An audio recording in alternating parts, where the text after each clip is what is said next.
2016ला master झालं. Counselling psychologist म्हणून शेवटची एक्झाम दिली. वर्ष थोडंसं वाईट होतं, कारण की त्या दिवशी किंवा त्याच वर्षी माझे वडील वारले. सायकोलॉजी फील्डमध्ये बरंच काही काम करायचं होतं. प्रोफेशनली पुढं जायचं होतं. हे ठरवलं होतं आधी. पण वडील वारल्यानंतर त्यांच्या जागी मला गव्हर्नमेंट जॉब स्वीकारावा लागला. गंमत अशी की पण त्याच्यातली जी गोष्ट अशी होती की सायकोलॉजी मला माझ्यात जिवंत ठेवायची होती आणि त्यासाठीचा प्रवास हा माझ्या आतमधून सुरू झाला होता. एकीकडे वडील जाण्याचं दुःख होतं आणि दुसरीकडे माझ्यातला आतमधला नवीन जीव, नवीन श्वास मला तो मिळवायचा होता. तो म्हणजे माझं पॅशन होतं सायकोलॉजी. समुपदेशन ह्यात मी मास्टरी मिळवली होती. सायकोलॉजिस्ट म्हणून ओळख ही माझी मला होती. इतरत्र लोकांना ती करून द्यायची होती. म्हणूनचा तो माझा प्रवास सुरू झाला. सुरुवातीला साधी गोष्ट आहे. आपण पाहतोच ना, की कुठेही जर आपण गेलो, तर एक गोष्ट फार प्रकर्षाने आपण करतो ती म्हणजे काय? तर आपण फुकट देतो आपण आधी. येस, मी फ्रेशर आहे. सुरुवातीला पगार नाही मिळाला तरी चालेल, पण मला काम मिळावं म्हणून आपण फ्रीमध्ये काम करतो. तसंच मी पण सुरू केलं. पैशाची अपेक्षा तेव्हाही नव्हती, आत्ताही नाही आणि इथून पुढेही नसणार आहे. तर मग मी सुरुवात केली कामाची आणि त्याच्यानंतर मग सुरुवात करत असताना लोकांच्या ज्या आजूबाजूच्या माझ्या काही समस्या होत्या, तर त्यांच्या परवानगीनिशी आपण त्या सॉल्व्ह करत गेलो, समजून घेत गेलो, त्यांना उभं करत गेलो. सगळं काही छान चालू होतं. तर त्याच्यात एक गोष्ट त्या माझ्या प्रवासात मी सुरू केली होती. त्या गोष्टीचा भाग म्हणजे काय, जे मी आज आत्ता आहे म्हणून ती गोष्ट आहे, की विनामूल्य सुख-दुःख ऐकले जातील, हा भाग. आणि मी म्हणालो, की आपण ऐकू. काय जातं म्हणलं आपलं? आपल्याकडं फोन आहे, तसाही आपण रिचार्ज करतो. कॉलिंग फ्री आहे, इन्कमिंग फ्री आहे. आपल्याकडं मुबलक वेळ आहे. पॅशन आहे म्हणून वेळ आहे. हे सगळ्यात महत्त्वाचं. आणि करायचं ठरवलं, सुरुवात केली. विनामूल्य सुखदुःख ऐकले जातील. व्यक्त व्हा, मोकळे व्हा. तुमचं कोणीतरी ऐकणारं आहे. तुम्ही एकटे नाही आहात. अशा वेगवेगळ्या स्वरूपात आपण लोकांपर्यंत पोहोचत राहिलो. लोकांना माहिती देत राहिलो. लोकांकडून माहिती घेत राहिलो. सुरुवातीला 18 वर्षाच्या मुलापासून ते 70 वर्षापर्यंतच्या एका आजोबांपर्यंत सगळ्या लोकांशी बोललो. आज आपली परिस्थिती अशी की आपण 5,000 प्लस, मी प्लस बोलतो आहे, लोकांशी आपण संवाद साधले, लोकांकडून माहिती घेतली, लोकांना माहिती दिली, लोकांना आपण उभं केलं. हे सगळं काय आपण आहे. याला सगळ्यात जास्त बूस्ट मिळाला तर कुठे तर कोरोना काळामध्ये. तर तो कोरोना काळ असा होता की तिथे प्रत्येकजण घरी होता आणि त्यांना आपल्याच घरातल्या लोकांची तोंडं बघून त्यांच्याशी बोलून सगळा संवाद तिथं थांबला होता. घुसमटायला लागली होती आपल्या रक्ताच्याच नात्यांबरोबरचा तो वेगळा एक प्रवास होता. ठीक आहे. तिथं मला बूस्ट मिळाला. मला फोन करू लागले लोकं आणि फोन करत असताना बऱ्याच लोकांबरोबर बोलणं झालं. खूप काही शिकायला मिळालं. सगळं काही मोफत होतं. आजही मोफत आहे. तर तो प्रवास झाला सुरू. कोरोना काळ झाला. बूस्टिंग मिळालं. Facebookवरती मानसशास्त्र नावाचा समूह आहे. जवळपास 1,42,000 तिथं मेंबर्स आहेत. स्त्री मानसशास्त्राचा एक ग्रुप आहे. 17,000 प्लस तिथे महिला आहेत. मानसरंग आणि मानसशास्त्र नावाचा समूह आहे. 17,000 प्लस तिथे मेंबर्स आहेत. अशा साधारण पकडून चला की एक अराउंड 2 सव्वा 2 लाख असे काही मेंबर्स तेव्हा मी Facebookवरती मिळवले होते आणि इतरत्र माझ्या सहकाऱ्यांनी मला हेल्प केली. तर तो एक भाग आहेच महत्त्वाचा. पण मूळ ज्याला जन्म आपण दिला आहे, की विनामूल्य सुख-दुःख ऐकलं जाते याला, ही सुरुवात आपल्याला करायची होती आणि आपल्याला ते पुढं शेवटपर्यंत घेऊन जायचं होतं. करत होतो आपण. ह्या सगळ्या प्रवासामध्ये खरं तर आज हा व्हिडिओ बनवण्यामागचं कारण हे आता तुम्हाला इथं सांगतो मी. 4:45 की अशी गोष्ट आहे की माझ्या जवळच्या साधारण 3 ते 4 माझे काही मित्रमंडळी होते. त्यांचे Instagramवरती मुबलक फॉलोअर्स होते. मला काही एवढी व्हॅल्यू नव्हती. पण 10,000 म्हणजे किती जास्त लोकं त्यांच्या मागे आहेत किंवा त्यांना फॉलो करत आहेत असं मला वाटायचं. मी रिक्वेस्ट केली. माझ्या जवळचे खूप चांगले लोकं होते. त्यांनी बरंच अचिव्हमेंट केलं होतं माझ्या नजरेत तेव्हा. कारण की माझं Instagramवरती अकाउंट होतं पण फालतूपणा चालू होता सगळं आपलं स्वतःबद्दलच्या गोष्टी टाकायच्या.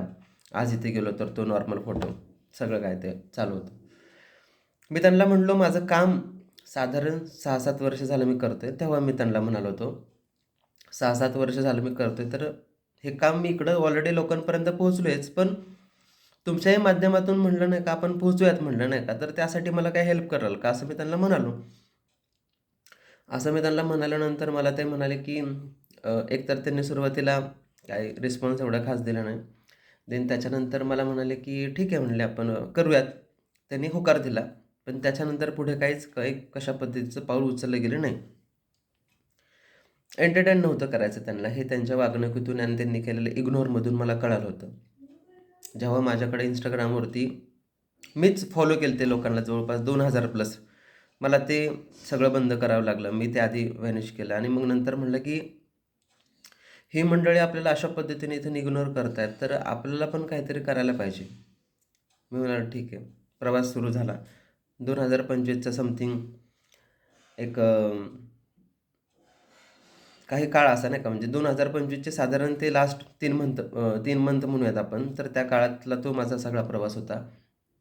सुरुवात केली. काउन्सिलिंग, सायकोलॉजिस्ट सगळं जे काय फॉर्मॅट करायचं होता, माहिती घेतली, व्हिडिओ बघितले, समजून घेतलं, बायो बघितले लोकांचे आणि त्या सगळ्या गोष्टीतून शिकत गेलो थोडं-थोडं. रोज नाही शिकलो. मला काही कळत नव्हतं. मला काय त्याच्यातली अक्कल नव्हती. आजही नाही आहे. शिकतोय मी. शिकलो. एक फॉलोअर होता, घरचेच मंडळी. त्याच्यानंतर हळूहळू वाढत गेली.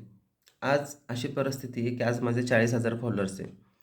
आपल्याला कॉलर ॲड करायची नाही. आपण इथे प्रसिद्धीसाठी, आपण इथे पैशासाठी, आपण इथे खूप काहीतरी मिळवण्यासाठी सचिन वाळके इथं आलेलं नाही आहे.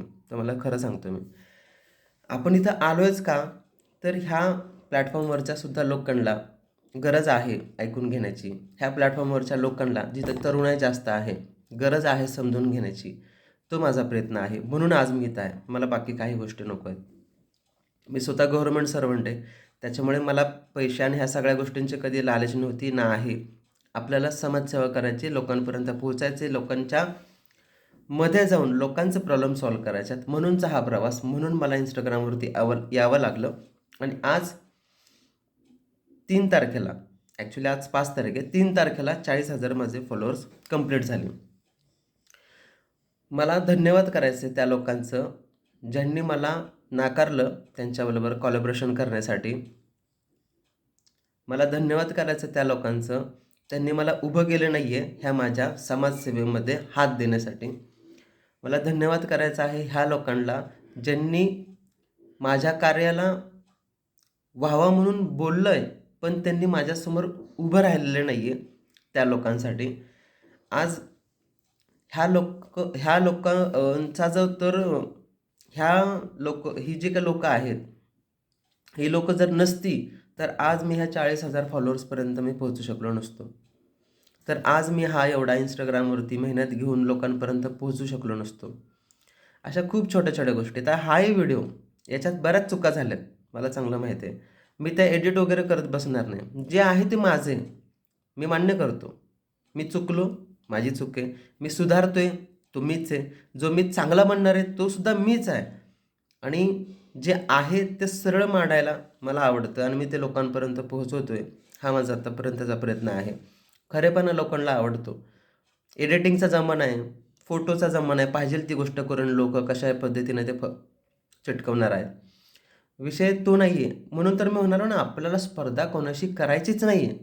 जे काय आहे त्या स्वरूपात लोकांपर्यंत पोहोचवणं आणि त्या पद्धतीनं आपण लोकांच्या समोर उभं राहणं हे जास्त महत्त्वाचं आहे.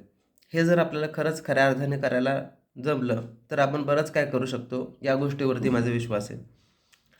तर आत्तापर्यंतचा साधारण भाषेतला माझा हा प्रवास सांगण्याचा मी तुम्हाला प्रयत्न केला आहे. याचा मोटिव्ह हा आहे की लोकांना काही गोष्टी समजल्या पाहिजे. जी माणसं आपली आहेत म्हणून आपल्याला पुढे घेऊन जात आहेत, त्या लोकांना सुद्धा ह्याबद्दलची गोष्ट किंवा ही जाणीव व्हायला पाहिजे. आपलं काम एवढंच आहे आणि हा अशा स्वरूपानेच आपण चाललो आहे आणि आपल्याला करायचं आहे. हा आपला मानस आहे. बाकी माझं प्रोफाईल तुम्ही सगळीकडे चेक करू शकता. काय आणि कशा स्वरूपाच्या सगळ्या गोष्टी चालू आहेत. ह्या व्यतिरिक्त आपण काही वेगळं करत नाही. सामान्य माणूस आहे. सामान्यासारखाच राहतो. वेगळं काम करतो. आपल्याला कोणत्याही व्यक्तीकडून ₹1 सुद्धा अपेक्षा नाही. ना आपण कधी केली, ना आपण ते घेतले, ना आपण कशा पद्धतीने ते पुढे घेऊन चाललो आहे. एवढा व्हिडिओ तुम्ही बघितलात. फार धन्यवाद. खूप धन्यवाद. आभारी आहे.